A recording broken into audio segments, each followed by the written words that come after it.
Hello everyone, welcome to Make IAS. स्वागत है आप सभी का मेक आईएएस की इस नई वीडियो सीरीज में। साथियों, आप लोगों के बहुत से लोगों के कमेंट आए हुए थे कि हम लोग एक टॉपर्स की जो कॉपियां हैं उसके बारे में डिस्कस करें, जो कि मेक आईएएस में जिन्होंने आंसर राइटिंग की हुई है। ये अपने आप में पहली ऐसी सीरीज होगी।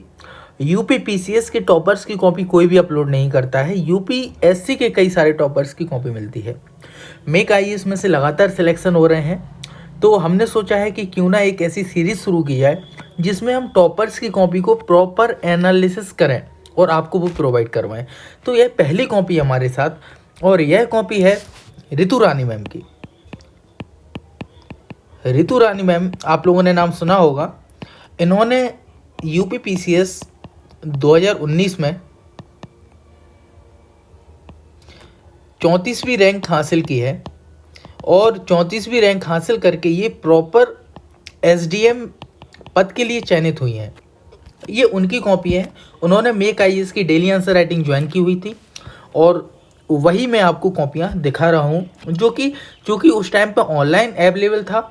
तो ये ऑनलाइन कॉपी है, इसीलिए ऑनलाइन में हम लोग क्या करते हैं कि आप एक किसी भी कॉपी में आंसर लिख के सबमिट कर सकते हैं। ऑनलाइन में ये नहीं है कि आपको मेक आईएएस की ही कॉपी पे आंसर लिखना होगा। तो अब हम शुरू करते हैं। नंबर 1 पे पहला जो क्वेश्चन है वो इतिहास का है। इतिहास में आप जो डेली आंसर राइटिंग कर रहे होंगे उन लोगों ने, कई लोगों ने ये आंसर लिखा होगा। तो इसमें है कि भारत की जो स्वतंत्रता प्राप्ति है उसके लिए केवल राष्ट्रीय आंदोलन ही एकमात्र परिणाम नहीं थे, ठीक है, लेकिन इसके पीछे अन्य बाह्य कारक भी उत्तरदायी थे। ये भूमिका देखिए। भूमिका में इन्होंने लिखा है कि 1947 का जो वर्ष है वह एक बहुत अच्छा या फिर स्वर्णिम वर्ष के रूप में था, ठीक है, और ब्रिटिश दासता से मुक्ति मिली थी हमें इस टाइम पे, ठीक है, और फिर राष्ट्रीय नेताओं ने आंदोलन में बहुत अच्छा भाग लिया, और लेकिन बाह्य कारक भी उत्तरदायी थे। तो देखिए कितना अच्छा एक भूमिका लिखी हुई है ये, कि उन्होंने उसमें सभी चीज़ें, लगभग 3-4 चीज़ें बताई हैं जो बहुत अच्छी हैं। इसके बाद हम बाह्य कारक देखें तो आप देखेंगे कि इन्होंने 1-2 ना बताकर कम से कम 7-8 बाह्य कारक लिखे हुए हैं, ठीक है। ब्रिटेन में लेबर पार्टी की जीत हुई, ठीक है, या फिर जो है द्वितीय विश्व युद्ध के कारण जो असंतोष उत्पन्न हुआ, या फिर सेकेंड वर्ल्ड वार के माध्यम से जो वैश्विक राजनीति में परिवर्तन आया, उपनिवेशों में जनता में जो है साम्राज्यवाद के विरोध में एक अफ्रीका वगैरह में भी आंदोलन चल ही रहा था, तो ये भी इम्पैक्ट हुआ अफ्रीका का भी काफ़ी, ठीक है। और ब्रिटिश साम्राज्य जो है युद्ध के बाद कमज़ोर हो गया, या फिर मिस्र और बर्मा मलाया, ये इन्होंने ये भी शामिल किया हुआ है। आज़ाद हिंद फौज भी शामिल किया हुआ है, शीत युद्ध और अटलांटिक चार्टर। आप देखेंगे तो इन्होंने कम से कम ये 8 डायमेंशंस पे बात की हुई है। तो ये 8 डायमेंशंस जो है 125 शब्दों के लिए बहुत है, ठीक है, और ये बहुत अच्छे तरीके से उन्होंने ये एक उसमें बता दिया है, ठीक है। और फिर इसके बाद निष्कर्ष ये लिख के इन्होंने ये ख़त्म कर दिया। तो अगर आप देखेंगे जो मार्क्स होते हैं वो इन्हीं चीज़ों के होते हैं कि आपने ये क्या लिखा हुआ है। तो अगर आप देखेंगे कि इन्होंने ये जो आंसर लिखा हुआ है ये काफ़ी अच्छा लिखा हुआ है। और इसमें अगर बात की जाए मार्क्स की, ठीक है, तो मेक आईएएस में जो कॉपी चेक होती है हम लोग मैक्सिमम जो नंबर देते हैं वो 50% देते हैं, ठीक है, 4 नंबर देते हैं 8 में से। अगर बहुत अच्छी कॉपी हो तो 4.5। रितु मैम को कई कॉपियों में 4.5 नंबर मिले हुए हैं, कई कॉपी में ऐसा भी है कि बहुत कम नंबर मिले हुए हैं, ठीक है। तो ये आंसर एक अच्छा आंसर है, लिखा हुआ अच्छा आंसर है, और इसमें नंबर इन्हें कम से कम अगर देखा जाए तो 4 नंबर मिल ही जाएंगे। 50% मार्क्स इसमें मिलने ही चाहिए, क्योंकि इसमें सभी चीज़ें कवर की हुई हैं। इसके बाद अगले उत्तर में अगर आप देखेंगे तो ये भी जो इनका आंसर लिखा हुआ है कि भारत विभाजन के लिए जो उत्तरदायी कारक हैं उनका वर्णन करना है, क्या भारत विभाजन टाला जा सकता था, ठीक है। तो आप देखेंगे कि भारत विभाजन के लिए जो कारक है इन्होंने पैराग्राफ में नहीं लिखा है। अगर आप देखेंगे पैराग्राफ में जब आप आंसर लिखते हैं तो आपका जो आंसर है वो चीज़ें रिपीट होती हैं बार बार, और वो चीज़ें क्लियर नहीं दिखती हैं। इन्होंने देखिए कारक जो फैक्टर है उसमें डिवाइड किया, और ये सिंपल तरीके से सारे कारक यहाँ पर लिख दिए कि जो भी कारक थे यहाँ पर इन्होंने ये सारे यहाँ पर लिख दिए। आप देखेंगे कि यह एकदम क्लियर आपको दिख रहे होंगे कारक, ठीक है। इसके बाद इन्होंने यह भी लिखा है कि विद्वानों को लेकर मतभेद है, मतलब कि आप देख रहे हैं कि एक तरफा ये आंसर नहीं है। एक पक्षीय आंसर वो होता अगर आप सिंपल लिख देते कि भाई इसको टाला जा सकता था, या फिर आप ये लिखते कि इसको नहीं डाला जा सकता था। तो इन्होंने क्या लिखा कि विद्वानों के बीच में मतभेद है, मतलब कि दोनों एक बैलेंस जो आंसर होता है वो यही होता है कि आप यह नहीं कहिए कि भाई इसको टालना पॉसिबल था, आप अपना मत दीजिए ही नहीं, ठीक है। तो वहाँ पर आप विद्वानों का मत रख के आप अपना आंसर लिखिए। तो ये देखिए इन्होंने काफ़ी अच्छा लिखा हुआ है और ये एक पक्षी आंसर नहीं है, पहले ये कॉपी चेक हो चुकी है, तो मैंने ये पढ़ा हुआ है, ये अच्छा आंसर है, ठीक है, कोई इसमें समस्या नहीं है। तो इस आंसर में भी अगर आप देखेंगे तो अच्छे ना मार्क्स आपको मिलने चाहिए, क्योंकि इसमें दो चीज़ें ही कवर होनी है, उत्तरदायी कारक और क्या टाला जा सकता था, और दोनों ही चीज़ें अच्छे तरीके से कवर भी की गई हैं। और आप देखेंगे कि जो कीवर्ड हैं उनको अंडरलाइन भी किया गया है प्रॉपर। ये देखिए स्वतंत्रता के पूर्व और पश्चात जवाहरलाल नेहरू की भूमिका, ठीक है। तो देखिए ये प्रथम प्रधानमंत्री थे और फिर इनकी राजनीति में केंद्रीय व्यक्तित्व थे, ये भूमिका लिखी है। भूमिका के बाद स्वतंत्रता के पूर्व में क्या भूमिका थी ये बता दी। और देखिए प्रॉपर अंडरलाइन जो कीवर्ड हैं वो अंडरलाइन किए हुए हैं, एनी बेसेंट की सहयोगी। अब आप देखेंगे कि आपको पूरा पढ़ना ही नहीं है, आप केवल कीवर्ड पढ़ के भी अपना काम चला लेंगे, आपको क्लियर दिख जाएगा कि जो महत्वपूर्ण क्षेत्र है उसमें क्या क्या भूमिका रही है।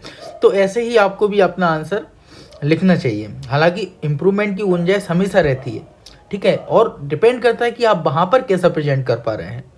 हो सकता है कि इससे बेहतर आंसर उन्होंने वहाँ पे लिखा हो, और सिंपल सी बात है कि इससे ज़्यादा इम्प्रूवमेंट वहाँ पे हुआ ही होगा, ठीक है, क्योंकि ये इनकी जो कॉपी है ये शुरुआती कॉपी है। तो ये हो गया। फिर इसके बाद स्वतंत्रता के बाद क्या योगदान है, ये इन्होंने इस तरीके से ये लिख दिया कि क्या योगदान है। पैराग्राफ में आंसर नहीं है तो आपको दिमाग भी नहीं लगाना है पढ़ने में, क्लियर आपको समझ में आ जाएगा, ठीक है। तो ये इन्होंने 5-6 पॉइंट इसमें कवर किए, 6-7 पॉइंट उसमें कवर किया, आपका ये आंसर हो गया, ठीक है। तो ये इस तरीके से इन्होंने ये आंसर लिखा है। इस तरह महात्मा गांधी ने स्वतंत्रता आंदोलन की प्रकृति को किस तरह परिवर्तित किया, आप देखेंगे कि ये आंसर आया हुआ है, ठीक है। ये सेम आंसर रिपीट भी हुआ था, लैंग्वेज में थोड़ा चेंज था। मेक आईएएस की टेस्ट सीरीज में यही होता है, अगर आप डेली आंसर राइटिंग ज्वाइन करेंगे तो मैक्सिमम क्वेश्चंस वहाँ पर आपको मिल ही जाएंगे। 80 क्वेश्चन में से गारंटी है कि आपको 70 क्वेश्चन वहाँ पर मिल जाएंगे, ठीक है। तो ये देखिए ये इन्होंने काफ़ी अच्छा लिखा है कि गांधी जी के आगमन के पूर्व कैसी प्रकृति रही थी वहाँ की स्वतंत्रता आंदोलन की, ठीक है। फिर गांधी जी के आगमन के पश्चात क्या प्रकृति हो गई, और ये देखिए इन्होंने किस तरीके से पॉइंट में डिवाइड किया। 1-2 पॉइंट नहीं है, कम से कम 6-7 पॉइंट हर चीज़ में लिखे हुए हैं, ठीक है। तो ऐसा नहीं है कि पैराग्राफ में आंसर लिखा हो, 7-8 पॉइंट लिखे हुए हैं। तो मुझे लगता है कि 7-8 पॉइंट पर्याप्त होते हैं अगर आप किसी भी एक डायमेंशंस का कवर करते हैं। आपको एक आंसर जो है वो 200 शब्दों में लिखना है मैक्सिमम। 200 शब्दों में लिखने के लिए आप अगर किसी भी आयाम के पास 6-7 आपके पास पॉइंट है तो आप एक अच्छा आंसर लिख लेंगे। इसके बाद ये देखिए अगला जो है वो अबुल कलाम आज़ाद की भूमिका है। अबुल कलाम आज़ाद की भूमिका भी इन्होंने काफ़ी अच्छी लिखी हुई है, ठीक। पूर्व में क्या भूमिका थी ये पूरा लिखा हुआ है, पश्चात में क्या भूमिका थी ये लिखा हुआ है, और फिर इसके बाद निष्कर्ष। अगर आप देखेंगे कि ये जो आंसर की डिमांड है वो पूरी हुई है, ठीक है, आंसर की डिमांड इसमें पूरी हो गई है, और छोटा 3-3.5 लाइन में भूमिका और निष्कर्ष लिख के आंसर समाप्त हो गया। और आप देखेंगे कि डायमेंशंस पूरे कवर हैं, ठीक है। इन्होंने जो आंसर लिखे हैं वो मैंने खुद इनकी कई सारी कॉपियाँ चेक की हुई हैं। तो एक खासियत जो थी वो ये है कि कीवर्ड्स जो हैं वो प्रॉपर तरीके से कवर किए हुए थे। आप देखेंगे यूजीसी की स्थापना, आईआईटी की स्थापना, ठीक है, सार्वभौमिक प्राथमिक शिक्षा के लिए इन्होंने कार्य किया। तो जो कीवर्ड हैं प्रथम शिक्षा मंत्री थे वो अच्छे तरीके से कवर किए हुए हैं, और नंबर इसी के मिलते हैं, ठीक है। इसी तरह ये देखिए रविन्द्रनाथ टैगोर के ऊपर क्वेश्चन हमने एक टेस्ट सीरीज में पूछा हुआ था, संभावनाएं आगे आ जाए, ठीक है। तो रविन्द्रनाथ टैगोर के ऊपर भी इन्होंने भूमिका लिखी है ना। आप लोग ये जो है स्क्रीनशॉट भी ले सकते हैं, और हमारा जो टेलीग्राम चैनल है make IAS official, make IAS official, ठीक है, जिस पे लगभग 3000 के ऊपर सब्सक्राइबर हैं, उसको सब्सक्राइब करके वहाँ पर ये कॉपी की आपको पीडीएफ भी अवेलेबल हो जाएगी, अगर अभी तक आपने कॉपी नहीं देखी है तो ये देखिए कि जो रविन्द्रनाथ टैगोर हैं इसको भी काफ़ी अच्छे तरीके से इन्होंने प्रेजेंट किया है। भूमिका लिखी हुई है, भूमिका जो इनकी रही है रविन्द्रनाथ टैगोर की, पहले भूमिका लिखी, फिर इसके बाद जो भूमिका थी वो इन्होंने लिखा, और फिर इसके बाद उत्तर खत्म हो गया, ठीक है। आप देखेंगे कि ये जो आंसर है ना, ये आंसर जो था वो 200 शब्दों में लिखना था, ठीक है, और ये आंसर 200 शब्दों में लिखना था और लगभग 200 शब्दों के ही इर्द गिर्द है। ऐसा नहीं है कि 300 शब्द होंगे, 350 शब्द होंगे, ठीक है, 200 शब्दों के ही 220, 180 इतना हो सकता है। लेकिन ऐसा नहीं कि आप 300 शब्द लिखेंगे। अगर 300 यहाँ पर लिखेंगे तो आप फिर सारे आंसर कंप्लीट नहीं कर पाएंगे। इसके बाद जो अगला क्वेश्चन है, हम लोग डेली जो हमारी टेस्ट सीरीज होती है आंसर राइटिंग, उसमें डेली करंट अफेयर्स का भी एक क्वेश्चन देते हैं और ये वही है, चौथी औद्योगिक क्रांति। अभी तक क्वेश्चन नहीं आया यूपीपीसीएस में, लेकिन पॉसिबिलिटी है कि ये आएगा। तो ये चौथी औद्योगिक क्रांति के ऊपर क्वेश्चन है। इन्होंने काफ़ी अच्छे तरीके से चौथी औद्योगिक क्रांति को यहाँ पे बता दिया है, ठीक है। ये परिभाषा इन्होंने लिखी है। इसके बाद इंटरनेट ऑफ थिंग्स, बाधा रहित इंटरनेट की क्या क्या मुख्यता, मतलब इसमें क्या क्या अनुप्रयोग पर आधारित है, तो ये लिखा हुआ है। फिर मोदी जी ने जो अभी उद्योग 4.0 में कवर किया था वो लिखा हुआ है, ठीक है। और ये मानव जीवन में क्या योगदान है, ये देखिए कितने सारे योगदान और कितने अच्छे तरीके से इन्होंने बता दिए, है ना। अगर इसको ही अब कई लोग क्या करते हैं कि पैराग्राफ में लिखते हैं तो वो चीज़ें रिपीट हो जाती हैं। अब देखिए आपको पूरा एक तो लाइन भी पूरी नहीं लिखनी पड़ी, ठीक है, और आपने डायमेंशंस बहुत ज़्यादा कवर कर लिए। मैं देख रहा हूँ कि ये खासियत कई कॉपियों की है जो सिलेक्ट हुए हैं एसडीएम पद के लिए। जो आंसर लिखा हुआ है वो एकदम कीवर्ड में लिखा हुआ है, ठीक है, और वो एकदम टू द पॉइंट लिखा हुआ है। कई लोग, मैं बार बार कहने के बावजूद भी कई लोग अभी भी पैराग्राफ में आंसर लिखते हैं। पैराग्राफ में बहुत पढ़ना पड़ता है आपका आंसर, ठीक है, और ऐसे में क्या होता है कि बोरियत हो जाती है। आप अभी कॉपी चेक करिएगा, ठीक है, तो आपको खुद फील होगा कि यार मैंने क्या लिख दिया यहाँ पर, ठीक है, क्योंकि आपको अपनी खुद की कॉपी चेक करनी होती है, हम लोगों को सैकड़ों कॉपियाँ चेक करनी होती है। इसलिए मैं बार बार कहता हूँ कि जितना ज़्यादा आप पॉइंट में लिखेंगे उतना आपके लिए बेहतर होगा। तो ये देखिए कितने अच्छे से इन्होंने सारे पॉइंट कवर किए और कितने अच्छे से इन्होंने ये अपनी जो है निष्कर्ष लिखा। निष्कर्ष भी देखिए कितना पॉजिटिव है, ठीक है, कि इसमें लगभग 6-7 कीवर्ड हैं। देखो, डिजिटल भारत एक कीवर्ड है, कौशल विकास एक कीवर्ड है, स्टार्टअप नवाचार कार्यक्रम एक कीवर्ड है, IR 4.0 एक कीवर्ड है। तो इस तरीके से देखिए एक मतलब 4 लाइन में लगभग 4-5 कीवर्ड इन्होंने शामिल किए हैं, ठीक है। आप ये भी अगर देखेंगे, ये जितने भी लिखे हुए हैं इन्होंने पॉइंट, लगभग ये 8 पॉइंट कवर किए हैं। 7 पॉइंट है, 7 पॉइंट में सारे पॉइंट अलग अलग होंगे, कोई भी पॉइंट रिपीट नहीं होगा। और देखिए एग्जाम्पल भी डाला हुआ है, ये देखिए सभी एग्जाम्पल हैं और एग्जाम्पल भी ब्लैक कलर से डाले हुए हैं। ये जो एग्जाम्पल हैं आपके, ये बहुत ही बेहतरीन इम्पैक्ट डालते हैं आंसर चेक करने के लिए, ठीक है। तो अगर आप लोग इस तरीके से आंसर लिखेंगे, हो सकता है आपकी आंसर राइटिंग इससे बेहतर हो, ठीक है। हो सकता है कि आप इससे ज़्यादा इम्प्रूवमेंट करने की गुंजाइश रखते हो। तो मैं चाहता भी हूँ कि आप इससे बेहतर आंसर लिखें, ठीक है, जिससे कि आप भी आगे चलकर एसडीएम के पद पर ही चयनित हों।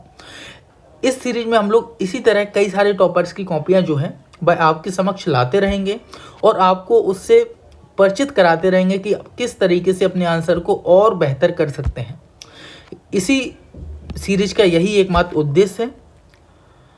वीडियो देखने के लिए धन्यवाद। अगर आपने अभी तक मेक आईएएस का जो चैनल है उसको सब्सक्राइब नहीं किया है तो कर लीजिएगा, जिससे कि आपको वीडियो तुरंत अवेलेबल होती रहे। धन्यवाद।